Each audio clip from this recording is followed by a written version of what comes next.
Hey, good evening, everyone. Welcome to the American Blood Trackers live stream.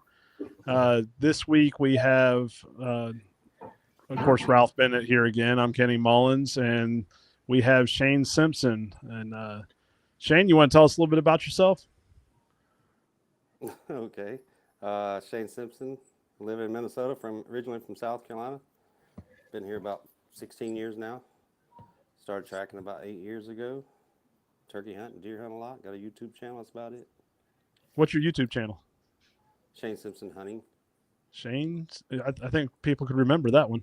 Yeah, I could. I'm not smart enough to come up with this cool name for it, so I just keep it with. Hey, that's all right. I do watch your stuff. You got some pretty good content there. That I used to be an avid turkey hunter, and then I started guiding fishing, and I'm so swamped during that time of the year that turkey hunting's kind of went to the side. Yeah, Um, I love turkey hunting. I don't think I'd ever give it up for fishing. yeah. Hmm. Well, it's more about giving it up for income right now, or for me, anyways. But Yeah. um, so Shane, I see your shirt there. One thing, if I've got the window open because these lights in here to give you some good lighting are putting up a lot of heat, and if it gets too noisy out this window, just let me know and I'll slide it shut. Right. Yeah, it sounds good to me right now. Yeah, you came here. I'm Um, good. yeah, so let's jump right into it. You want to tell us a little bit about your app? So yeah, this was kind of a thing we created. Well, it started with the Minnesota Tracking Dogs, which I'm a part of. I'm one of the admins. You know how crazy it gets during track season, especially during the rut. And we have our little private Facebook group and message groups where we can coordinate track requests that are coming in. We ended up building a website where hunters could go to it and submit a tracking request, and then that would send an email automatically to all the trackers in our network. And that was kind of the precursor to the app. And so I had the idea for the app, before that, but it's a lot of logistics that go into doing that, and a lot of money. And so I wanted to test the theory out, and that tracking request form on our website was super successful. And so I was like, yeah, we need to build this app and then expand it. It'll allow for it to go nationwide and make our lives a lot easier. So basically, a hunter, downloads the app, submits a request, answers a few questions about the hunt, hit submit, and it goes out to all the trackers that are on the app in the region. Yeah, and I'm actually on that app, and you do have a subscription plan, I guess you'd say. Allow for it to go nationwide Um, and make our lives a lot easier. So basically, um, someone must be playing it, but anyways, I'm trying to share it. So oh, okay. I was wondering what that was. So, anyways, app there's a submit lot of. answers of I'm going to mute you for a minute, Ralph. All right, there we go. So I'm on here now, and I'm looking at the analytics, and you put a lot of, or I don't know if it's just you. Obviously, there's probably more people involved, but there's a lot into this. Like right now, I'm looking at the analytics, the recovery rate for bow 39%, firearm 31% recovery rate. It shows the little little heat map or the grid for yeah the deer. the grid for the deer. And Yeah, that we're going to go be ahead. expanding. We're going to be expanding that portion of the app because our goal, or my goal, I have three partners that are involved with this. My buddy Garrett Prawl, he's from Minnesota, and Ryan Carpenter, and then Greg Godfrey, who's one of the co-owners of Tethered. We're all four went in on this together financially, and then we have a group of testers and a group of test trackers and a group of test hunters. And so when we get new versions of the app before it goes public, I send out the download to each group, and they don't know who each other is. The hunters submit requests, the trackers play around with the requests and play around. I'll test out the app before it goes live again with any updates. And so Right. we have a team of testers, about 20 testers, and then us four also. And so we're trying to, not all the ideas come from me. I kind of knew what I wanted to build into the app, but we get a lot of feedback from the trackers and test trackers and whatnot about, hey, it would be cool if it could do this. It would be nice if it could do that. And my goal all along was to keep this app free. But you, as anyone knows, nothing in life is free. It costs us a lot of money to build this app and maintain it. It's about the cost of a car payment a month just to keep it going on Amazon Web Services. And so right there, with no money coming in, we're paying a car payment for nothing, with money out of our pocket. So we have the analytics, which is data we're already collecting anyway from this, whether we were selling the analytics or not, that data is being collected. So I said, well, why don't we create an analytical program where people can see the success rates, average distance recovery, and et cetera, and charge a subscription for that. And that'll fund the app and allow the portion of the app where hunters can find trackers and keep it free for the trackers as well. Keep that portion free.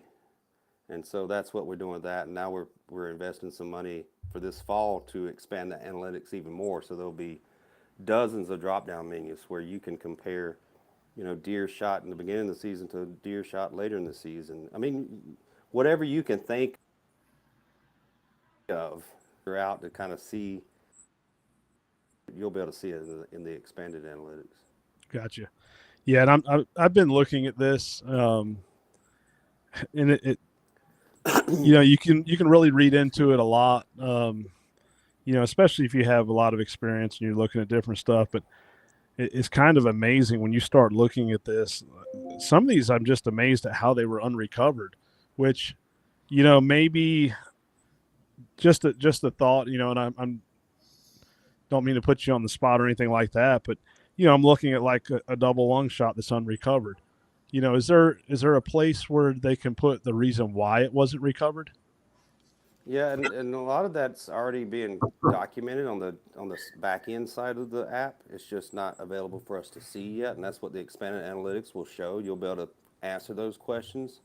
Okay. Another thing that we're adding this fall is the ability for hunters and trackers to manually submit data. So in the cases where a dog wasn't needed, the hunter can say, hey, I shot this deer, I tracked it 200 yards, and I hit it here, and this is the equipment I'm using. And so one of the complaints we see is, oh, this is just data from people when they needed a dog, was the worst case scenario. But we're going to have it where they can add manual submit stuff, and then the trackers will be able to go back and tracks that they didn't take on the app, they'll be able to manually submit it. Now, in the filters for the analytics, you'll be able to separate that out. Say if you don't want to see manually submitted data because there could be a bias, you think, you could just see organically obtained data through the app. And we're going to have safeguards also to prevent, say, Broadhead Company A from paying a lot of employees to just manually submit a bunch of stuff that's favorable. So we're going Right. to include safeguards to prevent that as well. So there's a lot of added features coming that'll work that out. But we're like, to your question, yes, there's a lot of stuff being already collected. When a tracker completes a track, he marks it, that he recovered it or it was unrecovered. And I think there's actually a box that says ask why it wasn't recovered, et cetera. And so all that data is already saved. It's just not visible at this point to the end user. Yeah. So I'm going to go through this. Like right now, I just pulled one up that was from January 26th, and it says it was date and time the animal was shot was January 26, 2024 at 1:48 p.m. And this happened to be in Alabama, and it has the hunter's name, contact number, request reason, states no blood, buck mule kicked real hard and jumped off the ground a foot. And so I'm going to go into details. Jumped off the ground a foot or two when shot. Lots of hair on the ground. Some tracks running away, but no blood. And then it has animal shot, antler deer. Date animal was shot, time which I already went over. Then it goes into hunting height above animal 10 feet, shot distance 70 yards, position of animal when shot, quartering towards. The animal's reaction after the shot, mule kicked real hard and took off. Thought I heard a crash 20, 30 yards away, but could have just been it running. Weapon was firearm. Then pass through or non-pass through, unsure. Any blood found at the hit site or on the arrow, no blood found. Property lines nearby within 300 yards? Yes. If needed, does the hunter have permission to track those properties? No, but can obtain permission. And then it has the chart, and it says he believe he hit it in C3. I'm sorry, C11, which would be a double lung shot. And then all areas that hunter feels may have been hit by the projectile, unsure. Then it goes into part 5. Has the hunter tracked the animal yet? Yes. How long did the hunter wait before tracking? 1 hour. Total distance tracked so far 0 yards. Total number of people that helped track the animal 1. Have they made efforts to find the animal past last blood, circling out? And he said yes, which, obviously would make me question, how do you go 0 yards, but you circled out past last blood? But Yeah, the well, main point is this is very detailed. yeah, yeah. You And know, and and back to your original question, when they're not recovered, we really don't know that they actually hit it where they said they did. And that, oh, and exactly. and the only time we can verify that they hit where they said they hit on a non-recovery is through trail cam pictures, or another hunter shot it later in the season. Maybe, I mean, I've tracked plenty of deer that we didn't recover, and then their cousin shot it during rifle season, and then they said, yeah, it had a wound on its leg, so I didn't hit it like a heart shot like they thought. They just hit the bottom of the leg, and the deer lived. And so Right. in those instances, and we're working on building that in where you can go back and edit um, a track and say it was seen. We have the follow-up form that, like, if you mark a track as uncompleted, as unrecovered, 30 days later, the hunter gets a question that says, "Hey, this guy came out and tracked for you, and they didn't recover it. Has the deer been seen since?" And they'll say, "Yeah, I got trail cam pictures of it." It'll overwrite that data, and we're working on improving that part of it. It has some little glitches at this point, but that'll be fixed before this upcoming season. So, but in the data, yeah, for the ones unrecovered, we really don't have a great idea where they actually hit it. And Yeah. and And my thing was, is there an option, because I haven't been able to accept a track off of the app yet. It's yeah, still, word's still getting out. I know it's hmm gonna it's gonna grow more and more. Um, just a little but slower down south to take off than it is up north. The Midwest really embraced it, and the right. upper northern half of the country did. So my question is there a place for the tracker to put some input as to the details of the track, what went on, or anything like that? You mean after they took the track? Yes. Yeah, so whenever you take a track on the app, when you're done with it, you mark the track as complete on the app, and it'll ask you, it's conditional questions. So your first question, you answer it, and depending on how you answer it, it'll ask a follow-up question. Like, did you recover the animal? And you put yes, and the next question will be, well, how far did it go? And from last, from the, I can't remember if it's hit site to recovery, or from point of loss to recovery. If you answer no, then it'll say, well, how far did you extend the track? And then each answer is conditional, like I said. So, and then there's a comment box at the bottom, and you can put other information. So, like I said earlier, that all that's being collected is still saved on our database, and Okay. at some point we'll make it available. It just costs money to do things like that. We already have it, but to tell the developers, say, hey, I want this to be visible. Okay, we've got to do this, we've got to do that. It's this much per hour. This how many hours it's going to take. It's a slow process. If we had $1 million, it'd be built, Right. But Right. it's probably going to cost that much after we're all said and done.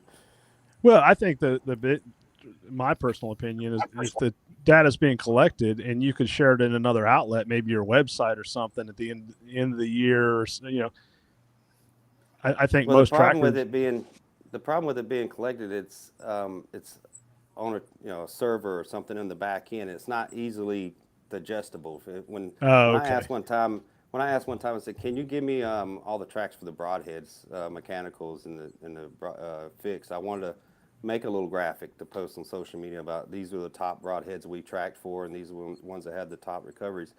He sent me this spreadsheet thing was a bunch of gibberish to my eyes. It's computer Right. could read it easily. So it's basically a database, and to geeks out there that are smarter than me, they could probably look at it and say, yeah, this is that, and this means this. But it's not something we can just request and say. Plus, every time I request something from the developer, it's I feel like it's an annoyance just to get little tidbits of stuff that if we're just patient and wait for us to finish building the analytical part into it, then you can ask what you want to on the app, and then you Gotcha. don't have to bug them to dig it up. Gotcha. That makes sense. And just some questions that people have brought before me that I figured I'd, while you were on, go ahead and ask those questions where people could hear it. Um, the biggest Yeah, I thing that mean, I hear a lot is, well, I don't get any tracks from it. It's new, and that's what people needs to understand. It's new. Um, some people are like, I don't want to use an app, or I don't. It's like Vicky Church said, it's another tool in the toolbox. well, Why not? yeah, and I tell you what happens and what would happen down south. Like I'm looking at the Florida network on social media on Facebook, and I see hunters posting on there like, hey, I shot this and I may need some help, and they're still networking the old-fashioned way, like oh so and so is going to cover it. And I think as soon as if I was to submit a request in Florida right now, it would go out to a pile of trackers and I would get a tracker in no time. I think as long as once the hunters realize there's a bunch of Florida trackers, a bunch of Georgia trackers on the app. I mean, there's 1,300 trackers, vetted trackers on the app now across the nation, and another few hundred provisional trackers on there. So there's no shortage of trackers on there. Up here in Minnesota, if a track came in, sometimes I couldn't even open up the app to see what the request was about, and the tracker already had it covered. It's taken off that well up here. Right. But word of mouth, it just needs more word of mouth down there. Yeah, and it'll come. There's still going to be some people that don't want to use an app, and Yep. that's fine. There's other outlets, like Facebook or lists out there. And one thing I want to share, and I've told several people this. I feel like you do a wonderful job at attempting to vet the people on the list. I You appreciate you that. work Yeah. yeah, you work with people in each state, and you've sent me a pile of names, asking if I know them. That same thing with certifications. You've been in constant communication, and I know I appreciate that. And I don't know if other apps are out there are doing that or not. I know Ralph and I, we help manage 2 state groups. And I can tell you, you're the only app that has contacted us, said, "Hey, what do you know about this person?" Yeah. Well, Oh, it's no easy task. I can tell you that because um, the first year we launched last fall when we launched and thousands, over 1,000 trackers signed up. I was sitting at my computer for 15 hours a day. No, that's no lie. I get up in the morning at 6 a.m. I'm sitting here, and other than a few bathroom breaks throughout the day and a stop to eat, I was at this computer until 10, 11 o'clock at night or later, vetting trackers, trying to. And some states it's easy, like Minnesota. We already have established network. We know who's who. Um, and in other states where they don't have a network or people or a good contact to say who is this person? Do you know anything about them? Do you know anything about their tracking abilities? But I know personally from both sides of it, as a hunter and a tracker, and so that experience kind of helps me in my guidance on what to do in the app as far as vetting trackers, because I was a hunter looking for a tracker, and I knew this was last fall, as a matter of fact, and I knew where I was hunting there wasn't many trackers on the app in that area that had been vetted yet, and I needed a tracker, and I didn't have my dog was 11 hours away, so I didn't have my own dog, and so I went on Facebook, and I ended up with a tracker that had no business out there charging money to come track for deer because their dog was not trained. I saw that as soon as they put them on the ground. And so that's the other reason I want to vet trackers on here. I want to make sure that when a hunter gets on the app and submits a request, that they've got a good opportunity of their deer being recovered or get an answer at least. Like experienced trackers say, yeah, my dog's saying the deer's not mortally wounded. I don't want people getting scammed out of money, whether intentionally or even trackers with good intentions just aren't trading well. So we're trying to eliminate that. Yeah, and that's very important, and that's something we've done for years now in Florida. You know, we everyone is required to go through an apprenticeship program. I mean, I actually had an apprentice. I say an apprentice. I mean, he was through our program. He was an apprentice. He had 30 years experience.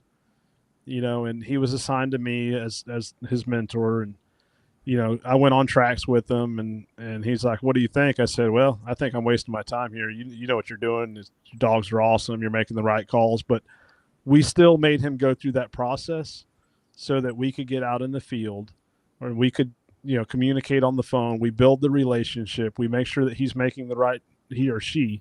You know, I'm Yep. not discriminating against sex. He or she is making the right decisions. You know, for ethical recoveries, because that's key. We want ethical recoveries. You know, we want to know that they're willing to work with their fellow trackers, and they're doing what's best for the hunter. So, you know, we said from the beginning, we don't care if you've have 3 days experience or 30 years experience. You're going to go through that process. And Yeah. now we are extending that, you know, into Georgia, which we've gained some pushback on that, and you know, people doesn't like change, but at the same time, we want to make sure that we're giving the opportunities the hunters the best opportunity at recovering their deer. Yep. And you know, we added something similar to that on the app, the provisional accounts, and some people really like that, and some people, you know, I've heard some small complaints about it. I wouldn't say it's major complaints because we're letting trackers on there that may not have much experience with those provisional accounts. But I kind of used other states as a guideline for, you know, if you're a provisional account on the app, you can't charge. You can do that on your own outside the app, but on the app with a provisional account, you're not allowed to charge. You can accept tips. There is a delayed notification, so all the tracking requests immediately go out to the vetted trackers, and if no one picks it up, then it goes out to the provisional accounts, and it shows the hunter. It says, look, you know, if a provisional tracker applied to your track, it says, look, this is either a new tracker or a tracker that we haven't fully, you know, verified their, you know, skill level or their dog's skill level. So, but it gives you an opportunity to use the dog as a last resort before you start grid searching because no one else is available. And so Right. I think that's a good thing. Some people, you know, I saw a complaint today because saying that, oh, that's just a way for people to get tracks. Well, they're not going to get experience, you know, otherwise. You know, they can publish it locally, but or for their friends and stuff. But how often are your friends going to need a tracker? So I think it helps in both cases, especially when it gets busy during the rut. When we got, I think 1,000 requests in like one weekend here in Minnesota during gun season. We have 50 trackers. We cannot cover that many tracks in a weekend, obviously. And Right. so having some of these provisional trackers that, you know, give the hunter at least, hey, I can bring my dog out, give me $20 gas money, I can try my dog. We've been training, but this is our first year. And a lot of some of our provisionals, they end up having a great season recovering, 40 deer. The average for a leash tracking dog, and now they've been moved up to a regular tracker on our app because they had so many recoveries last year. So we've got a lot of questions coming in. I'm gonna try to Yeah. go through in order. Some of them's coming through text messages to me. Some of them's coming through on here. Um, we'll start with this one that came in. It says, um, Shane, can you please explain how at the end of the track, the tracker actually has the ability to manage the comment slash critique that's done by the hunter?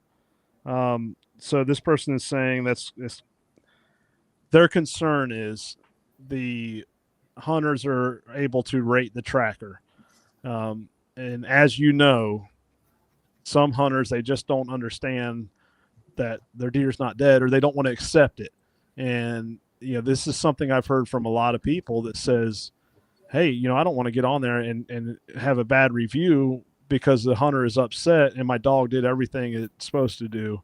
You know, how do we combat that? So I think if you could answer that, it would help, I believe. Yeah, so I mean, there is kind of a way around it. I don't want to say it publicly because then no one would complete tracks.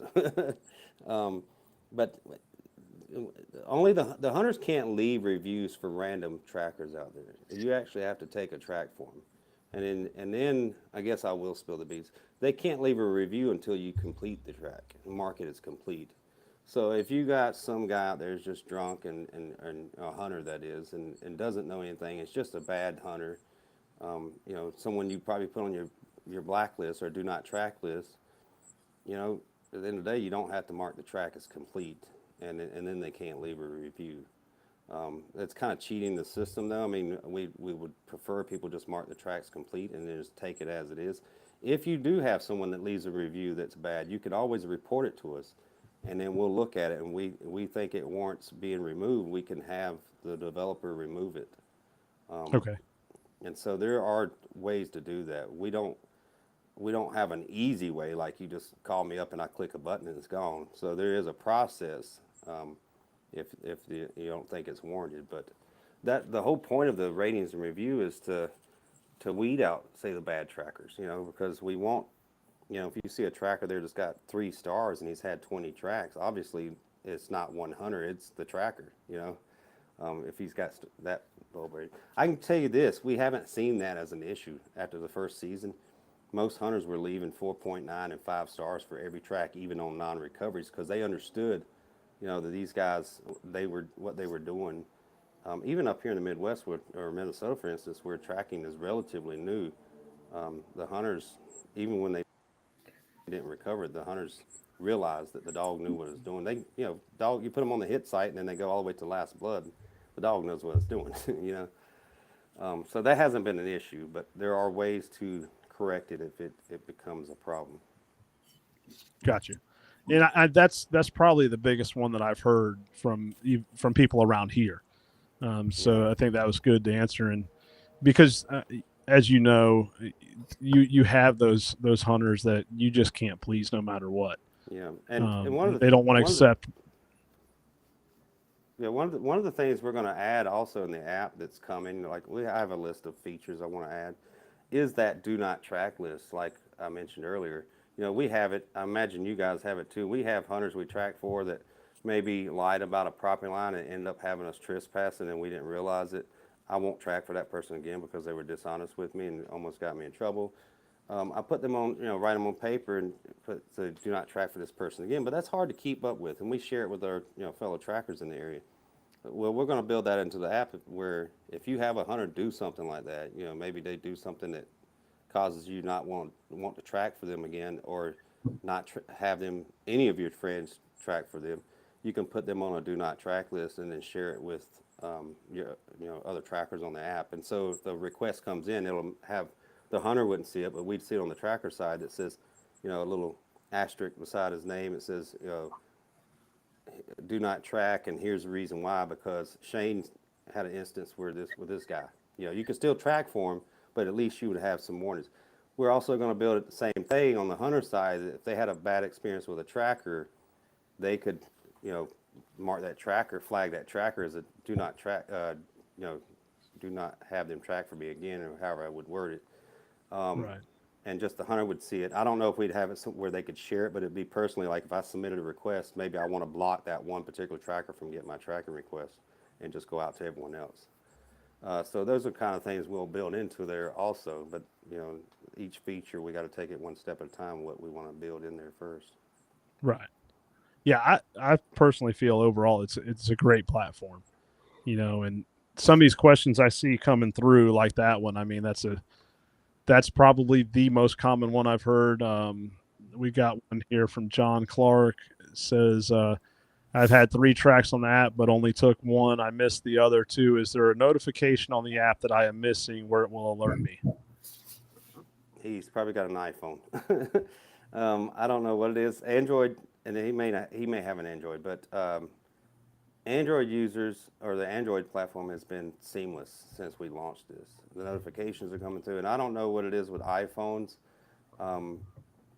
my daughter has an iPhone. I try to play around with it and see if and we always get the notification on it. And it's isolated to, it seems, certain people, and I don't know if they're just unfamiliar with how you turn on and off notifications on it. But there have been a few instances where that's been an issue. But for the most part, the notifications are going out, and it may just be operator error. We are adding SMS notifications as well that you'll be able to opt in and out of. So not only will it send a push notification to your phone, it'll send a text message saying new tracking request on the app, open it up. Because I did hear some people saying, hey, I didn't hear my phone, make a chime or whatever, but I looked at it later and I saw the little number beside the app and I opened it up and there was a new request. I just didn't hear the notification chime. Again, that was on the iPhones, it seemed like, primarily. And so we figured adding SMS would help eliminate that problem. Gotcha. So we'll move on to the next question. Vicky Church said, is there any way to have a picture by state of how many trackers there are?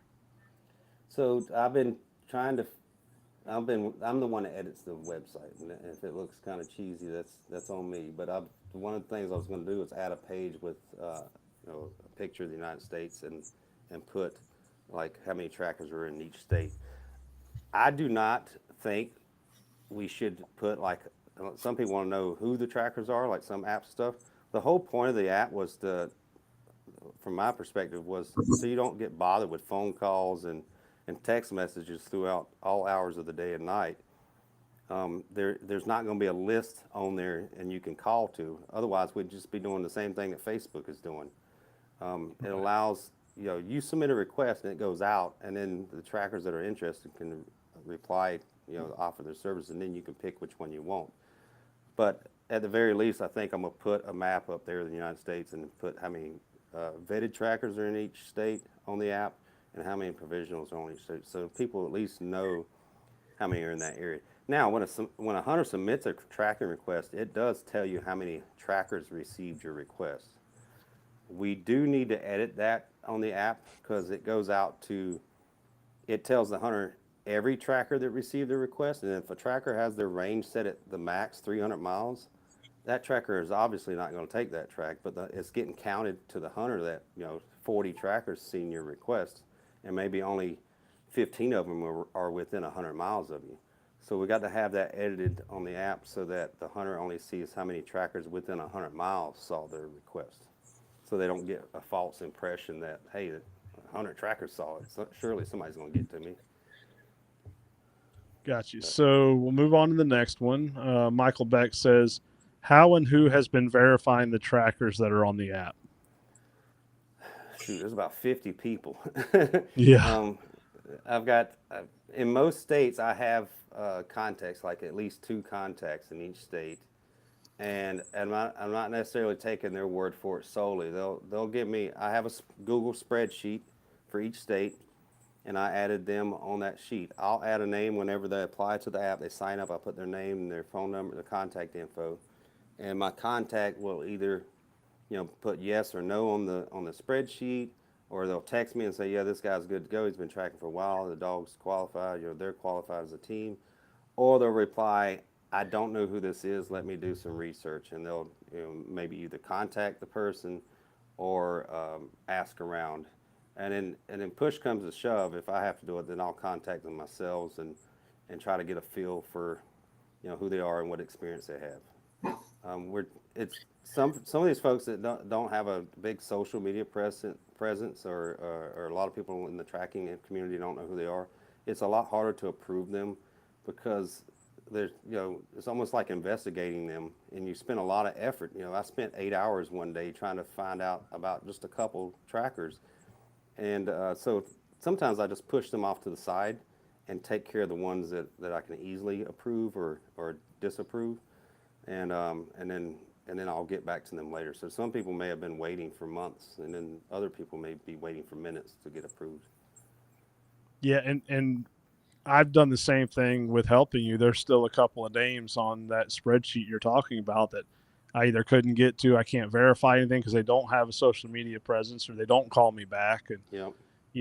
And then I've had some that, I didn't mean to do that, don't have a dog yet, but I'm getting a dog. And Yeah, You know. and I've had a lot of them. You know, they sign up, and then when I start trying to verify them or vet them, they'll reply, "Oh, I'm no longer interested in being on the app." And I don't know if it's because they're truly not interested, or oh, now he's going to start digging into me, and I've got to prove myself, and I don't think I can do that. And, you know, maybe that's why.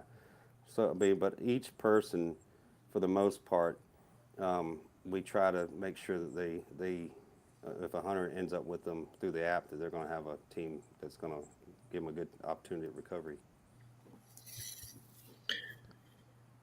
Uh, let's see. Courtney says, "Is there a way to track tracks that don't come in through the app?" I think you've Yes, already answered that yeah. one. I'll briefly mention again. We're going to add a feature where you can manually type that in to the app. It's not available right now, but hopefully this fall sometime. The thing that we're doing in Minnesota and other states, our trackers, they get a direct call. They go ahead and tell the hunter, "Hey, I'm on my way. I'll be there this evening. Go ahead and submit a request on the app and fill out all the questions, and you'll see me apply for it and just accept me as your tracker." And then once they get done tracking, they can tell that hunter, "Would you leave me a review on the app?" So not only are they collecting data that they'll eventually get to see in their personal analytics, that's what the main reason they're doing it, and they'll also get ratings and reviews. And the more ratings and reviews they can get, obviously that looks good to a hunter when they get 3 trackers applied to their track and they see this guy's got 30 reviews and they're all 5 stars, and this one's only got 3 reviews and they're, you know, all 5 stars. You know, this guy's obviously been taking a lot of tracks on the app. Gotcha. So I skipped over Mike here. He said, "You ready to come down and track in the JW Corbett?" No, I'll stay away from the snakes and venomous spiders and crocodile or gators and everything else down there. Yeah, There's and nothing harm. crocodiles in some areas. Yeah, boa constrictors, whatever. There's nothing up here that can hurt you in Minnesota except for I guess the bears and the wolves, but I don't ever see those hardly. So here's another one. Says, "Is there a way to get only tracks for the state you track in? I am close to the PA border, but do not track in PA, but I get alerts on tracks in PA." So there's a workaround, I guess. So if you download an app that's like fake GPS, you can find that on the App Store or wherever. Or you can manually physically drive away from the border, and then reset your location, and then that way you can set your radius to where it doesn't go over the border too much. But the app Fake GPS, I've used it before just to see what's going on in other parts of the country. I'll set my location as Florida, and then I'll extend my range out to 300 miles, and then I can see all the tracking requests down there. So yeah, you could use something like a little cheat like that. There's no way in the app just to say, "Hey, I want to draw my radius." It's just a circular radius. And there's nothing really we can do about it.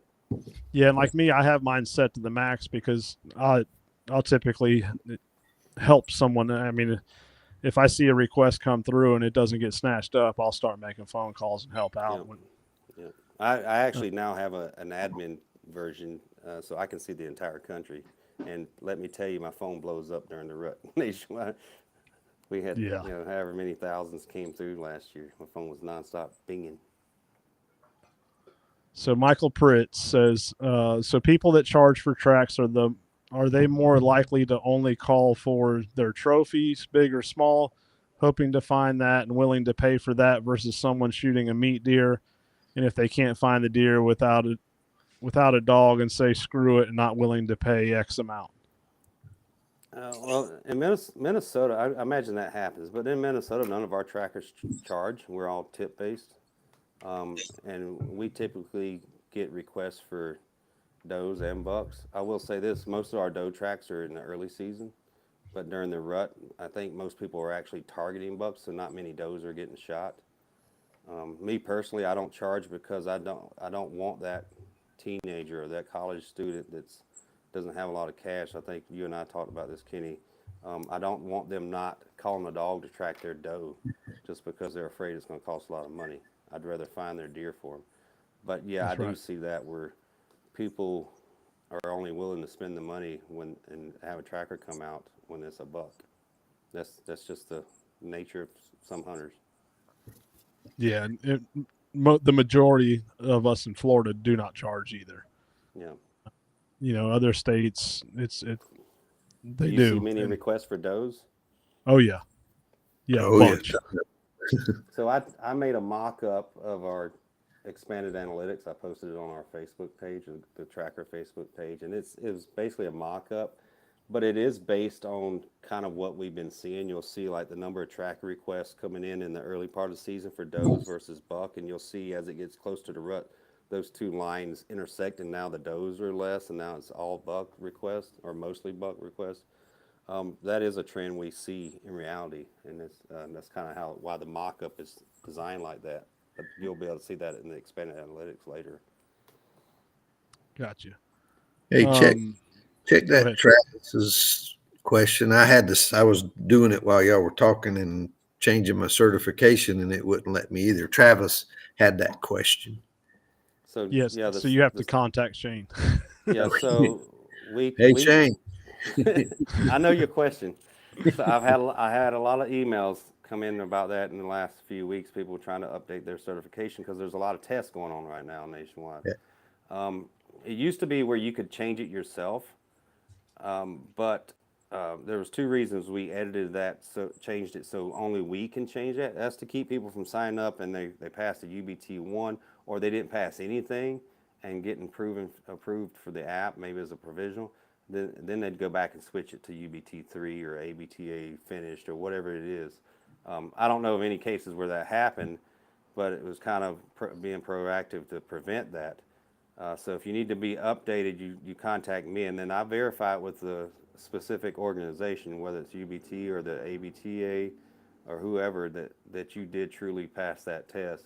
The And other the other thing is by editing that on the app and allowing me to do that, I can type in whatever I want. So if we add future certifications, say like the JGHV, the versatile dogs, whatever, for their test, if we decide to add their certifications, I can just type that in. I don't have to have them reprogram the app and send out an update. Kenny got with me. I don't know if you've relayed it to him, Kenny, but we'll be sending you probably every time we update and get new tests come in. We're going to send you a spreadsheet of everybody, and it'll be just a running spreadsheet that you'll have to keep up with all of the ABTA stuff. Yeah, and I guess you should mention to the folks that there's no personal information on there. It's just a name Right. and what test they pass. That's Yep, all I need. that's all it'll be is name, and like right now we've got 6 tests, so it'll have every one of them already. We already keep track of it, so we just got to do it in the format that you want it, and that'll be Yeah, easy. so if anyone needs it updated, just they can email gettrackernow@gmail.com or send me a personal message on social media or however I got my phone with me all the time and I can update it within seconds. Okay. There's more questions, but I have a question I just thought about, and my question stems from Jeremy's question here. It says last year I get a notification before I could open and review it. It was taken. So that takes me to my question that I was holding off on, but he hit on it. Is there a way to track how long the wait time was? Is that an option right now? Is it somewhere where the tracking can put in how long it was after the shot that they tracked it? Yeah, that's in the question for the hunter when they put in there how long did they wait before tracking, Right, or but you I talk. mean, as far as how long did the handler, the tracker, wait before they put on it? Oh, you mean like how long from the time the track came in, and then how long before they actually started tracking it? What was their Yeah, how wait long time? after the shot? So let's say it was a gut shot and it was not recovered. Is there a way for you to maybe trend trackers that are jumping on these too soon? Yeah, And because when they start a track or do the track and they mark it as complete, they put on there when they started the track, and and when all that stuff is, so it's in the database. From the time the animal was shot based on what the hunter put, and when they tracked it based on what the tracker put, and then we can see what those times are, and then we would see a trend like we're seeing tracks, say gut shots, that were tracked anything less than 9 hours or have a far fewer recovery rate than ones that were tracked 12 hours after the shot or higher. We could see trends like that. Yeah, so that I know what you're getting at. Yeah, That because that's is our, something that we run into, and we correct on our end through our the Facebook group, I guess you'd say. If we see a tracker that's constantly jumping on a gut shot deer 2 hours after it's shot, we have a yeah, conversation. yeah, You and know, so like to your question, yes, it is being collected already. Again, that's something that'll be coming out with the expanded analytics. That's the most expensive update we're going to have on this app. It's thousands and thousands of dollars to build that into there. If and like I mentioned earlier, if I didn't, I think I did. The app is free for people to use. So if you want to help us finance that part, subscribe to the analytics that's on there now, or go on our website and buy a hoodie or a T-shirt. Because we're trying to keep this app free, but at the same time we're trying to use it to its full potential because it has the potential to tell us a lot, in the tracking world. right? Yeah, that was my thing. Is if you so like he said, you have people that just jump on it super fast and they're going in too early and making bad Yeah. decisions. You know, obviously you're saying there's a way to track that, but is there going to be a way where you are going to start looking at people and saying, okay, why are you at like a 50% recovery rate on gut shots? Is that something that you are eventually going to start looking at? Okay, maybe we need to look at some of these trackers. Yeah. So with each addition to the app, then I realize what I can see and what I can't see, and then I'm going like you're thinking, yes, I will be able to see this. Maybe we build it into the app. It just gives a warning to the tracker. Hey, your recovery rates on gut shots is far below what they should be, or what the norm is. Maybe give them a little note that says consider waiting a little bit longer or something like that. I don't know. We can build this, and that's the point of having these test trackers or getting feedback from the public. Anybody can send me feedback and give me suggestions on. I don't want to be the one that builds this app with just my line of thinking. I want to think of all the possibilities. So, right now, no, it's not something we can see right now. But I think it's very, I think it's easily adapted to the app to do that. To see those trends and say, okay, this tracker is jumping on these tracks way too soon and causing non-recoveries. Yeah, because that's in it's. I just thought about it when I read his comment, and that's why I said, you know what, there's got to be a way. And it actually, I'll go down to another I, question that brought that up is how are you going to know if these trackers are legitimately doing what they're supposed to be doing? And that also stemmed from this question. It says, if a person were to sign up as a provisional tracker, how would they get moved to a more advanced position in the future? I considered signing up as provisional, as this will be my first year. However, I don't intend to stay in that entry level position as my dog matures and advances. So that kind of went hand in hand with the other one. Is obviously you got to have a way to know when that provisional tracker is ready, but at the same time, what if that other person is not doing right? So that's what led to my question. yeah, the app is being improved and built on much slower than I would like, and that's due to finances. Um, I've thought about a lot of these things about looking at tracks, looking at where the hunter states they hit and stuff. You can kind of get a ballpark of when you should track a deer based on when it's hit and its reaction, this and that. And I can ideally see it in the future where it would give like a quarterback rating to a track, like the degree of difficulty of recovering this deer based on all the information you have, and be able to see that with trackers where I don't have to. So right now, to answer his question real quick, if you sign up as a provisional and then after several months of tracking that season, and most likely the following season when it's going to happen, someone in a network or someone in that state says, "Hey, man, they did a bang up job last year. They recovered 20 deer. Their dog is definitely ready. I'll move them up." Or if I don't have someone in that area, I'll have them send me recovery pictures and of them and their dog with the animal they recovered, like a minimum of 20 pictures. And I may even reach out to some of the hunters they tracked for and get a feedback. And so there is a way to move up, and I personally would like to see provisional trackers moved up after a season. But if there's trackers out there that are only casually tracking and they only took 3 or 4 tracks, they're going to remain as a provisional because they haven't done enough to prove themselves. So it's up to you how quickly you move up as a provisional. But anyway, to answer the other one, yeah, we could build that into the app eventually. Right now, we're just working on the basics of the app, the foundation of the app, and some of those functionalities. Our priority again is the expanded analytics.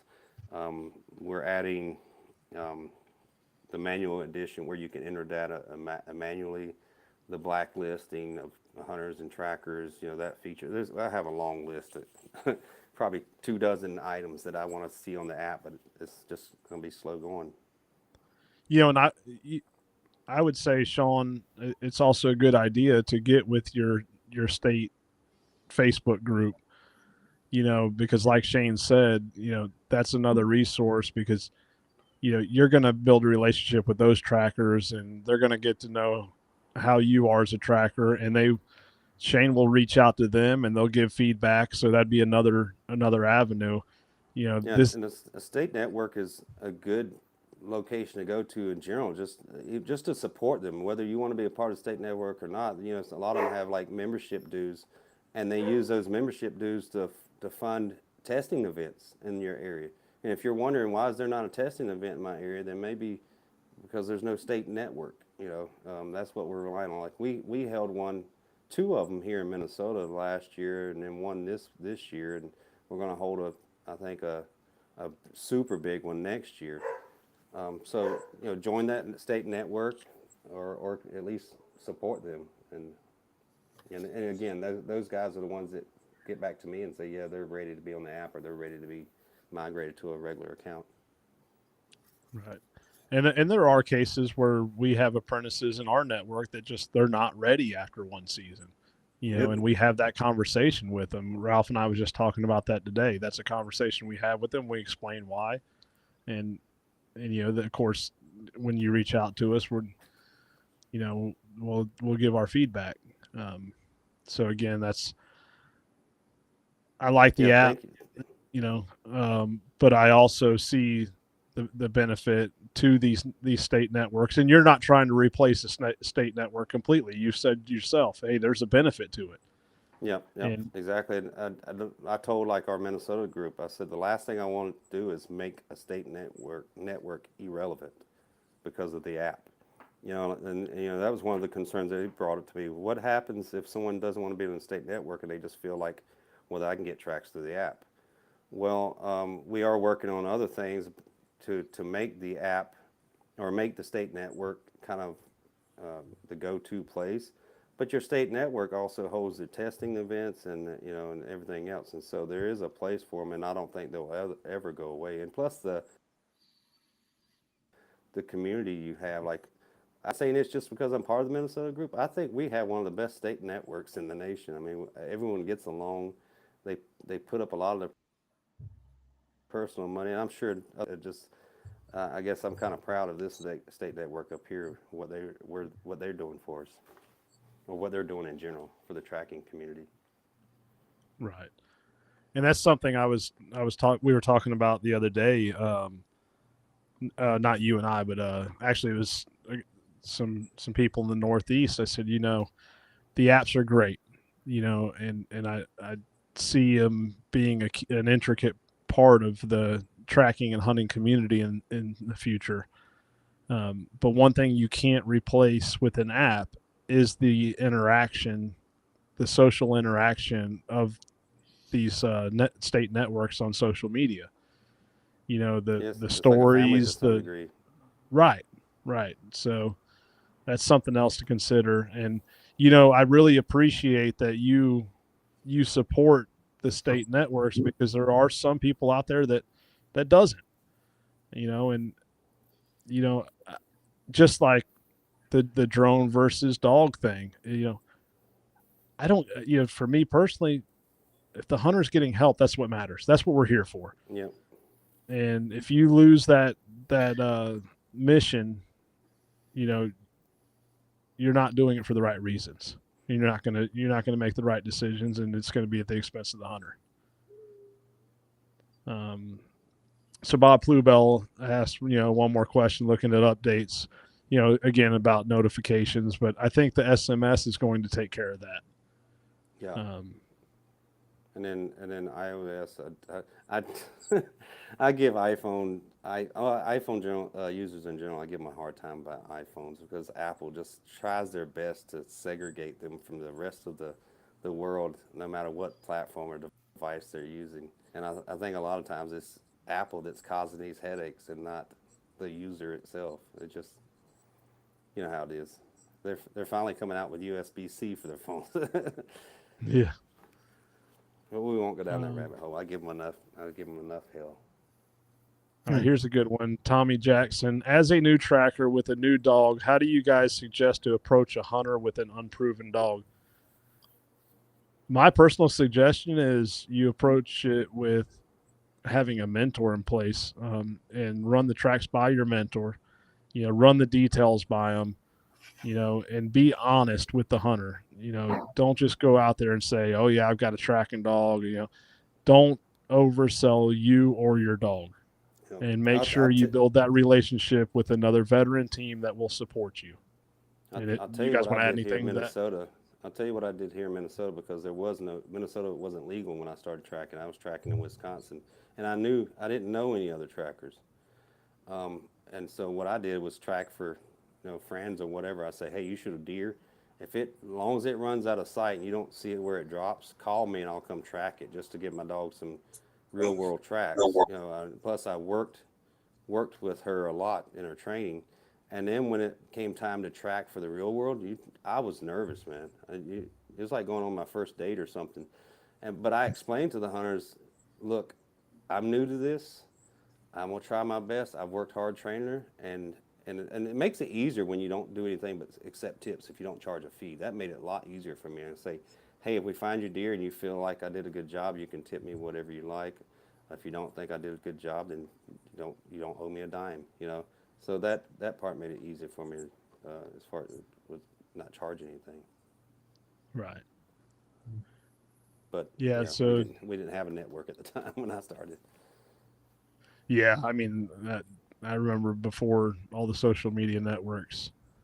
Um, so here's, oops, we'll click on Yep. this, and I may, crap. Mike Payne says, "Can you add exotics to the list of services?" Yeah, we are expanding the list this fall.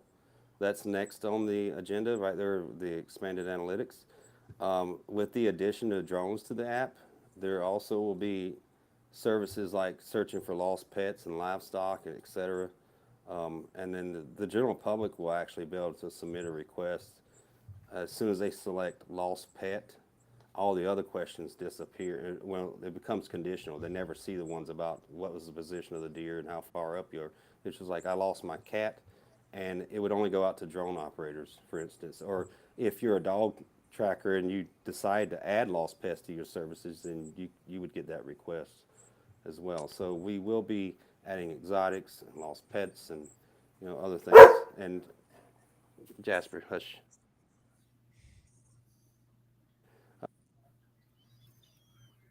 Um, anyway, sorry, I lost. It make it easier if I guess should it be just boxes exotics or should it be um, divided up because there's different types of exotics and so I guess a tracker may want to know what type of exotic they're tracking. That's something I'm not familiar with down there in Texas and whatnot. Yeah, and I track exotics and high fences here. Axis, black buck, some of the Asian elk, and I can't remember their scientific name, but um, Yeah, but you my, know, my point is like I don't track bears. I mean, we have bears in Minnesota. I just don't plan to track them. And so someone that tracks exotics may track elk or whatever other kind of animal they have down there in the high fence, but they may not track a specific animal. So do we need to, break that exotic list down to a more defined list for the trackers to select from? I guess would be my question. yeah, me personally, I would think exotics would cover it, and then they could choose from there. Yeah, they could. I guess they could always talk to the hunter and then rescind their request or their offer if it's something they Right. don't want to track. So Darren Miner has a good question here. Would you like to talk about adding drone operators to the app and what criteria you would use? Will a hunter have a choice to select if they want a drone or a dog?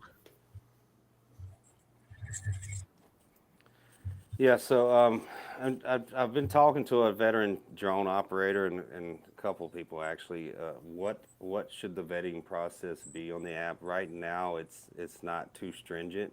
We're making sure they have their pilot's license for drones, a Part 107 from the FAA. I dig around in their background a little bit. If I don't see anything that's glaring, then they get approved. Especially if they're part of some of these drones already been tracking and recovering deer. I've been adding to the app. There's only, I think I have 29 listed on the website, but there's not that many. There's 29 in the queue, and there's only a few have been approved. And yes, to your question about Darren about the tracking requests, the hunters will pick where they want their tracking request to go. If they only want it to go out to dogs, they just pick dog. If they want to go just to drones, they choose drone. If they want to go to both, then it'll go to both. And so the hunters, that's something we'll be revamping in the hunter request form here soon, is they choose what type of tracker it goes to. There's some people that don't think highly of the drones or don't like the idea of adding them to the app. I think they're here to stay. They're not going anywhere. And I think adding them to the app allows us to give a one-stop shop for hunters looking for help, because they're going to try and find a drone if they want to find a drone with or without the app. But the other thing it does, it gives accountability to the drone. Uh, when they complete a track on the app, the hunter is going to be asked, just like with the dog trackers, hey, this tracker marked your completed your track and marked the animal as recovered. Is this true? The hunter answers that question. So the drone operators and the dog trackers can't lie about it and say, yeah, I recovered it, and when they in fact didn't. The hunter, has to tailgate that deer to be a recovery. Now, the drone operator will be asked, did you locate the animal? And was it dead or alive? And then the next question is, did you recover it? Like, did the hunter tag the animal? You know, and so that counts as a recovery once they tag the animal or tailgate the animal. And there was one other thing. Oh yeah, there's a lot of dog tracking teams that are adding drones to their arsenal anyway, so it only makes sense to add drones for those guys.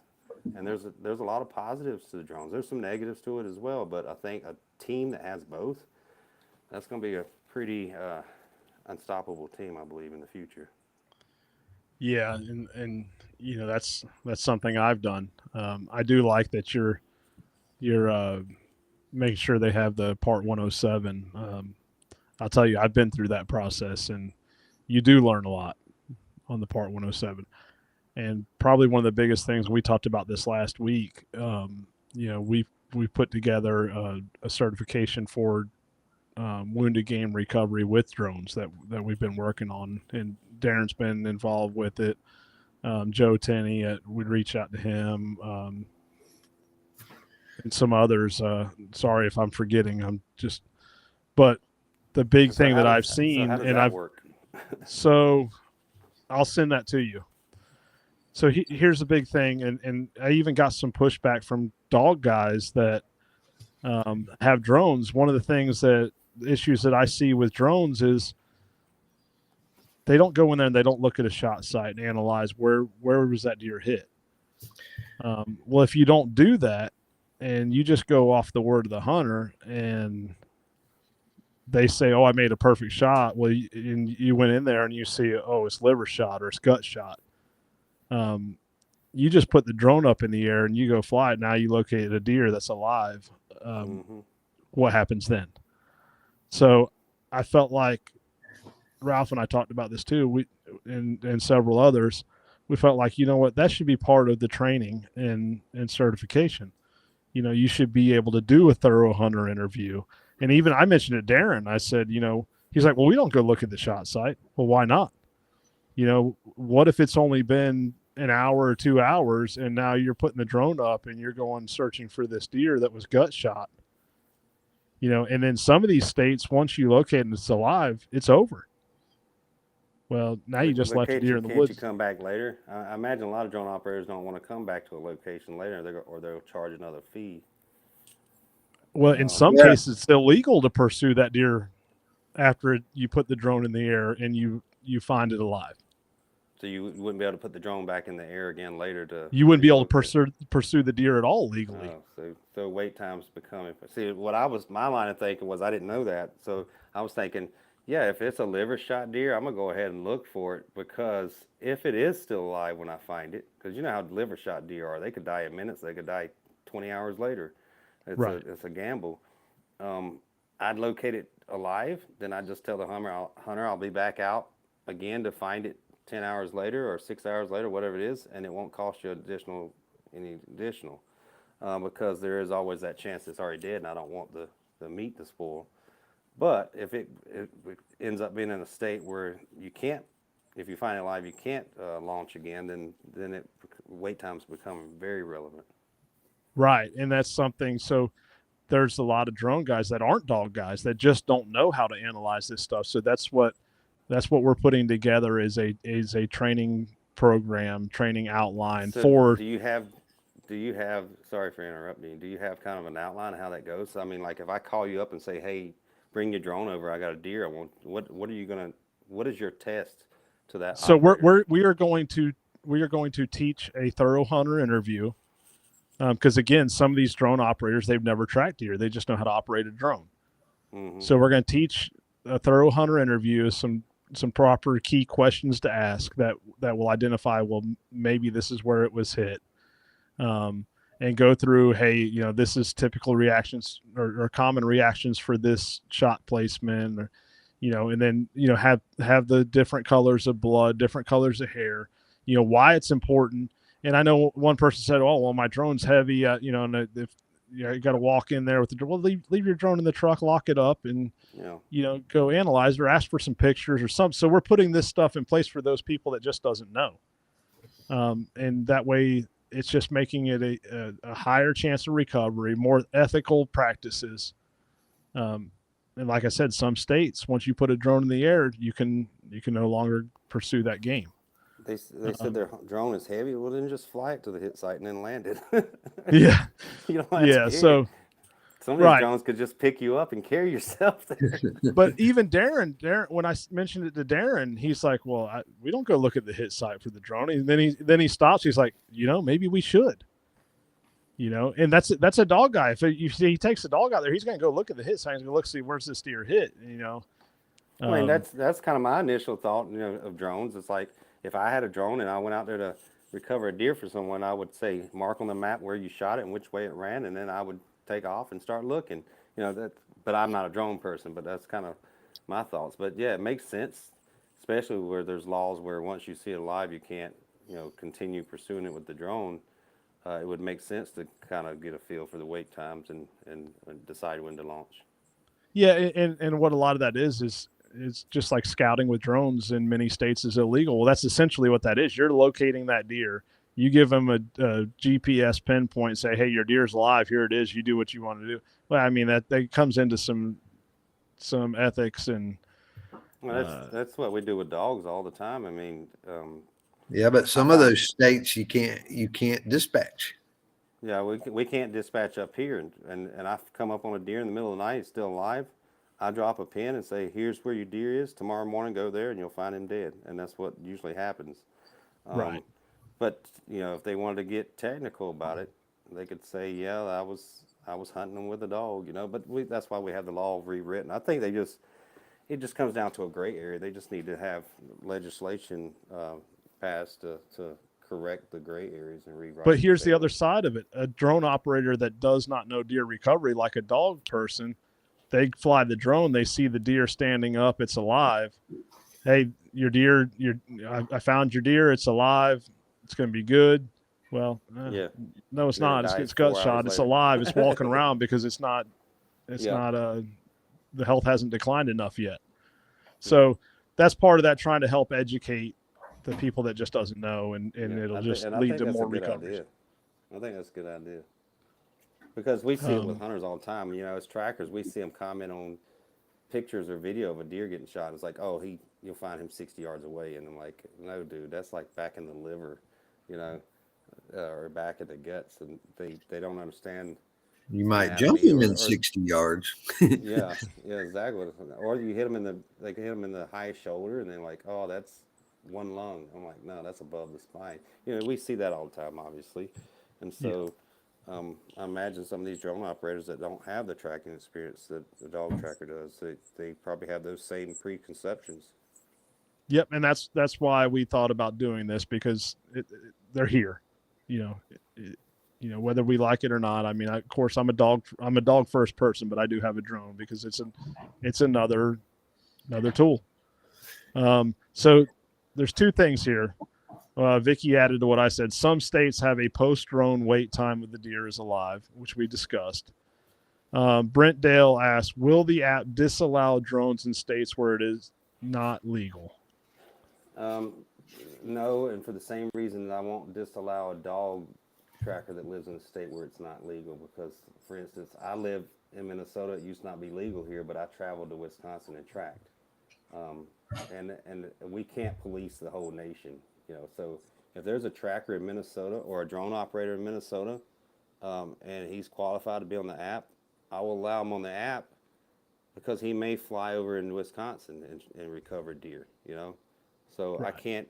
That's. I mean, we have our privacy policy, our terms of use. It's just like if you work for Uber, they're not going to police you if you're drinking and driving. You're going to get arrested by the police for that. So if Right. you're doing something illegal in Minnesota, like flying a drone, it's the DNR that's going to get you. They're not going to come after us. Now they may come to us and say, hey, um, this guy took a request on the app for, they may ask for our help in that regard as far as prosecution, but we're not going to be policing what people do. That's you obey the laws yourselves. Right. Um, so we'll go to Walker Knight real quick. He says, is it too late to come to Princeton, Florida for this upcoming season? This will be my second season tracking. Only had 7 last season, looking to do a little more. Yes, Walker, go on there and fill out the application. We will be getting with everyone once that deadline closes. And so it's not too late. Never too late. Right. Yeah, even after the deadline closes, we still accept people that their phone number just doesn't get on the list for this year, and we have to do that. I mean, because we track too. If we Yeah. keep adding people, it just becomes too much.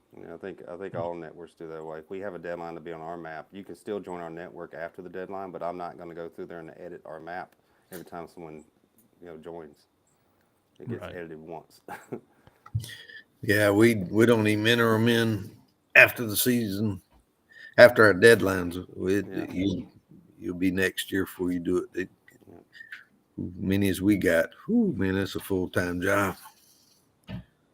So Snell Game Recovery came in with a good question. So part of this was already answered. Chris, it says, I'm new to the app and jumped on late. Does the app ask the hunter where the hit was? Yes, it does.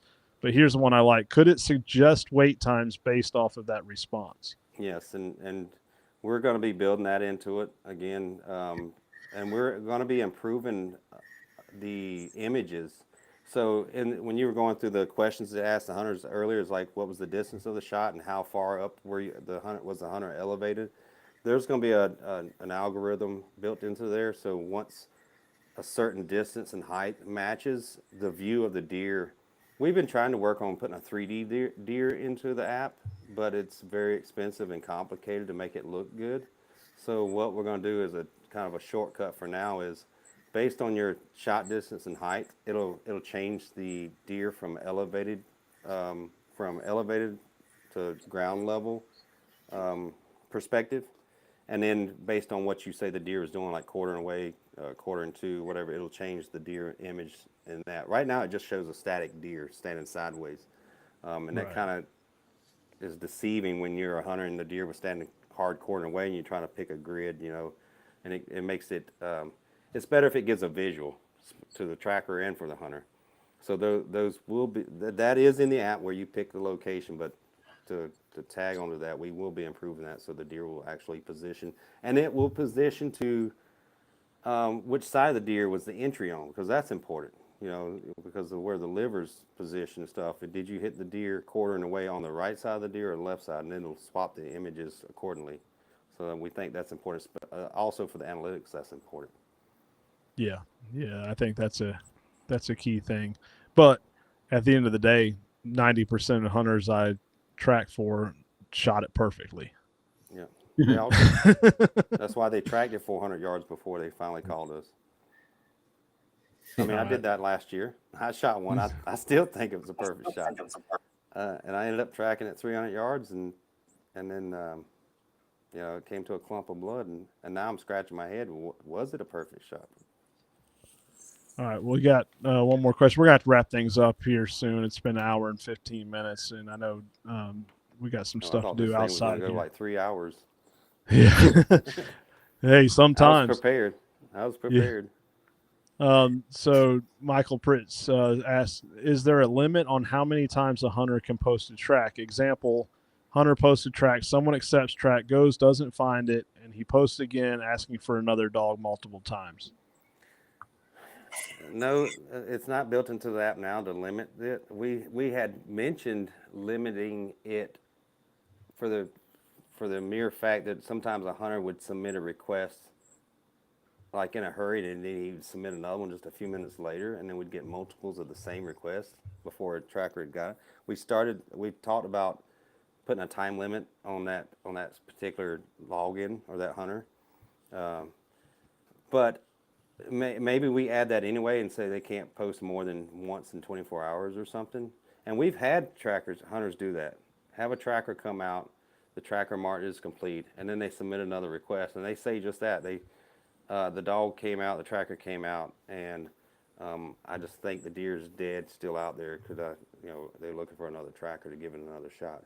Most times, because here's the benefit of a network. Most time on our network, that's not necessary for the hunter to do. We tell them if we feel like our dog is for some reason having a bad day or an off day, we will call another tracker and say, hey man, can you run this track if you got time behind me just to make sure I'm not missing it? Or we can tell the hunter, look, if you're not 100% satisfied, I can get you another tracker out here.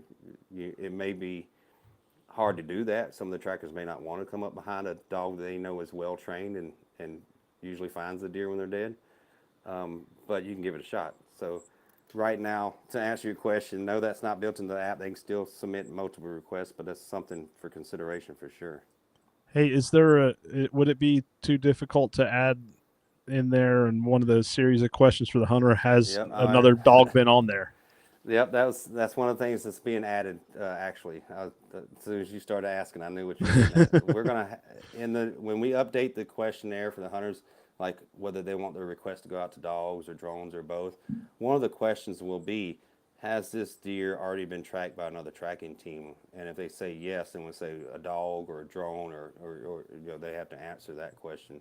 And so when you see it pop up on the app, maybe we show it highlighted as like a previously tracked request, so kind of give you an alert. But yeah, that is one of the questions we'll be adding to the requests here soon. That's awesome. And Kyle Parks has a question. How many hunters have downloaded the app?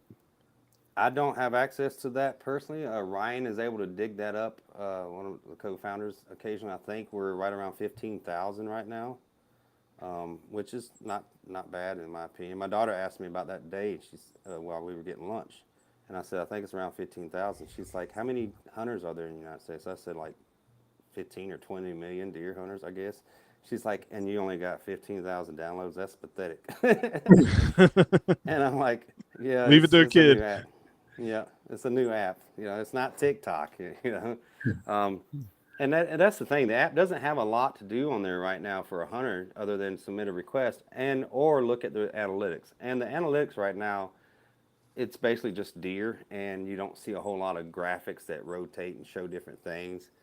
So that's why we're expanding on that with the heat maps. If you go and look at that mock-up I posted on social media with the heat maps, that heat map is actually accurate from data we collected last year as far as recoveries, and you can kind of see the low recovery areas. It's the shape of the shoulder bone, the leg bones, that little V. The arrows or the arrows that hit on that bone have a lower recovery rate, and then you get into like behind the bones, then it goes way up. A lot of those I think were just single lung shot deer. But we're going to be expanding on that, and the app will be great when it gets to that point. Yeah. It'd be awesome. Do you have anything, Ralph, you wanted to add or ask? Or No, I'm fine. well, Like Shane, the I sure infamous appreciate I you coming smoked. on. Do Yeah, what? You man, know, my pleasure. Yep. I was talking about that yeah, comment over there, the infamous I smoked him. yeah. Oh yeah, that's about every track. But yeah, we've been excited to have you come on and share this stuff because we get a lot of questions, and we hear some kind of more negative feedback, or like, well, I haven't got any tracks off of it. Don't give up on it, guys. It's new. Yep. Um, And it's you can gonna gain always, traction. yeah, you can always send your direct calls to the app. And the benefit to that is you're helping us collect more data.